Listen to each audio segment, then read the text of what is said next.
আজকে একটি বড় ম্যাচ আছে, সেটা হচ্ছে আফগানিস্তান ভার্সেস বাংলাদেশ। আফগানিস্তানের জন্য আজকে ম্যাচটা জেতা খুবই জরুরি, তবে সিরিজ কিন্তু জেতার সম্ভাবনা থাকবে। আজকে যদি বাংলাদেশ হেরে যায় তাহলে কিন্তু সিরিজ থেকে বঞ্চিত হবে, এই সিরিজ আফগানিস্তানের নামে হয়ে যাবে। কিছুদিন আগে টি-20 সিরিজে বাংলাদেশ আফগানিস্তানের বিরুদ্ধে হোয়াইট ওয়াশ করেছিল, আফগানিস্তানকে 3টি ম্যাচ 3টি হারিয়েছিল। বাংলাদেশ এরকমই পারফরমেন্সে ছিল, কিন্তু প্রথম ম্যাচের যে ওয়ানডে ম্যাচটা দেখলাম সেখানে কিন্তু মনে হচ্ছে বাংলাদেশ আবার পুরাতন ফর্মে চলে গেছে। বাংলাদেশ আবার পুনরায় তাদেরকে ফিরতে হবে মনে হচ্ছে তাই, কারণ প্রথম ম্যাচের ইনিংস কিন্তু খুব ভালো হয়নি। প্রথম ম্যাচে তারা মনে করলে আরও কিছু রান করতে পারত, এবং বলিং সেই তুলনায় অত ভালো হয়নি।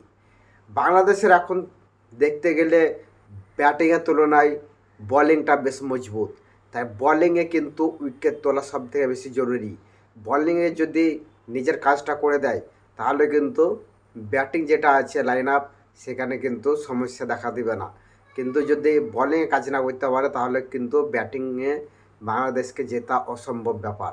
তাই বাংলাদেশকে জিততে হলে বলিংটা মেন, বলিংয়ে কিন্তু তার প্রদর্শনটা দেখাতে হবে। আজকে আছে সেকেন্ড ওডিআই, আজকে 5:30টার সময় ম্যাচটি শুরু হয়ে যাবে। আজকে হাড্ডাহাড্ডি দুটি লড়াই দেখতে পাওয়া যাবে। আজকে বাংলাদেশ জিততে পারছে কিনা সেটা দেখার বিষয়। আর আফগানিস্তান যে হিসাবে ওয়ানডে খেলছে, সিরিজ তাদের নামই হবে যত সম্ভব মনে হচ্ছে। আপনাদের কি মতামত কমেন্টে অবশ্যই জানাবেন। ভিডিওটি ভালো লাগলে একটা লাইক করে দেবেন, চ্যানেলটি সাবস্ক্রাইব করে দেবেন।